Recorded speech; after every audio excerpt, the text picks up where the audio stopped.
Hey everyone, let's jump right into it. Today we're going through a pretty fascinating explainer based on a grade 5 textbook chapter called Energy, How Things Work. Now, I know what you're thinking, a 5th grade textbook. But honestly, while the source is elementary, the concepts are absolutely foundational. We're going to uncover the invisible force that literally runs our entire world. It's happening all around you right this second. And by the end of this explainer, I guarantee you'll have a totally renewed perspective on something as simple as a gust of wind, a ray of sunshine, or even just turning on your kitchen stove. Okay, let's dive right into our lesson plan. We'll be hitting 5 key areas today: the invisible force, seeing energy in action, fuels and electrical safety, harnessing clean nature, and finally, ancient wisdom, sustainable future. Starting off with Section 1, the invisible force, discovering the unseen. Now, what I really love about how this chapter approaches the topic is that it doesn't just hand you a dry definition right off the bat. Instead, it uses this really cool I observe, I wonder framework to spark some natural curiosity. It asks you this exact question: what makes things move, shine, make a sound, or get warm and cold?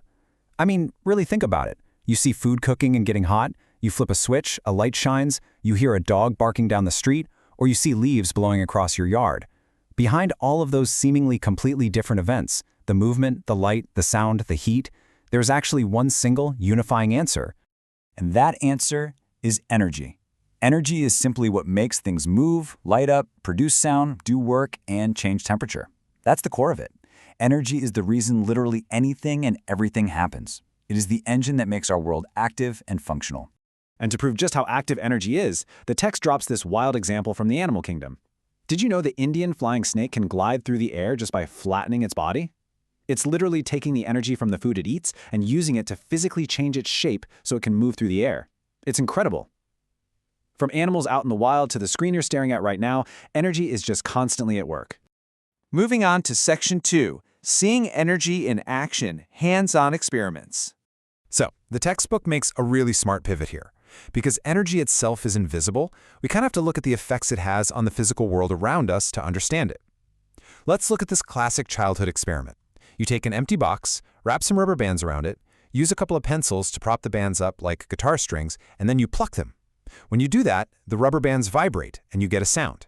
What's happening is you're physically transferring the movement of your finger into the band, causing a vibration, and boom, you're producing sound energy. And if you swap in a thicker band, the sound changes. It's just a brilliant, tangible manifestation of energy that you can actually hear. The text also suggests this other great activity where you place one cup of water in the shade and another one directly in the sunlight, and then you just feel the difference in the temperature. The sunlight is directly transferring heat energy to the water, and that exact same solar energy is what warms up our soil, grows our crops, and sustains all life on Earth. The sun is basically our massive primary engine of heat and light energy. That brings us to Section 3, fuels and electrical safety, the complications. Now, harnessing all this energy gives us incredible capabilities, but it definitely comes with some real-world complications. We're not just playing with rubber bands here. We rely on concentrated fuels and raw electricity to power our modern lives. And the text points out a really crucial conflict. We use fuels every single day, stuff like cooking gas, wood, or coal. But burning those traditional fuels creates smoke and pollution. So the takeaway here is pretty clear.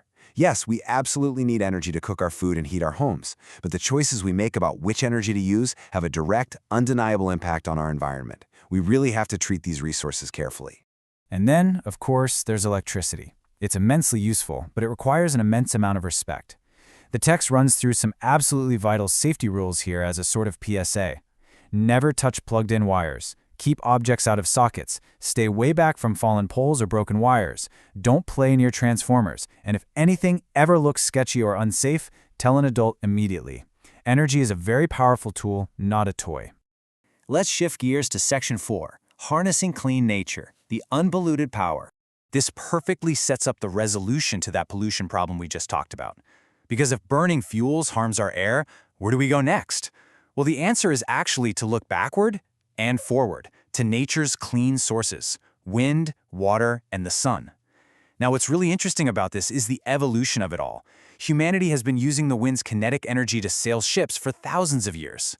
But today, we're taking that exact same ancient concept, the wind, and we're using it to spin modern turbines that literally charge our electric vehicles. We're modernizing the way we capture nature's power to save the planet. Water is another phenomenal source of clean energy. Take the chapter's water wheel activity, for example. You can literally build a simple little wheel out of a paper cup and some spoons, put it under a flowing stream, and just watch it spin. The flowing kinetic energy of the water is translating directly into mechanical work. Think about that for a second. You are creating movement and usable power without plugging a single thing into a wall. But then we have the ultimate power source. Just let this quote from the chapter sink in. The sun gives more energy to Earth in 1 hour than what all humans on Earth use in a whole year. 1 hour. I mean, that scale is almost impossible to wrap your head around. It perfectly emphasizes why solar power isn't just some nice alternative option. It is quite literally the ultimate abundant solution to all of our clean energy needs. Which leads us perfectly into our final part, Section 5, Ancient Wisdom, Sustainable Future, Bringing It Home. So we have all this incredible modern technology to capture clean energy, right? But how do we actually design the spaces we live in to take full advantage of it? The textbook does this beautiful job bridging modern sustainable science with ancient Indian architectural traditions. It introduces this concept of Vastu Shastra. This is an ancient Indian system of design and architecture. Long before anyone had electric air conditioners or smart thermostats, Vastu Shastra guided builders on exactly how to place rooms, doors, and windows so that they worked in total harmony with nature's sunlight and wind. By using things like open courtyards and perfectly placed windows, homes stayed naturally bright and cool, which drastically cut down the need to waste extra energy. And when you take those ancient principles of living in harmony with the natural environment and combine them with today's technology, you get the ultimate clean energy community. You get homes powered by solar panels, neighborhoods utilizing wind turbines, electric transit, and smart water management. It's really the perfect marriage of understanding this invisible force, respecting our environment, and actually building a sustainable future. So, I want to leave you with a thought. Take a look around whatever room you're sitting in right now. How is the sunlight entering? Where does the air flow? How could you use the principles of Vastu Shastra combined with modern tech to create your own clean energy home today? Because energy is everywhere. It is constantly doing the work of the world. Now that you've got a handle on this invisible force, the real question is, how are you going to use it? Thanks for hanging out with me for this explainer. Keep observing and keep wondering.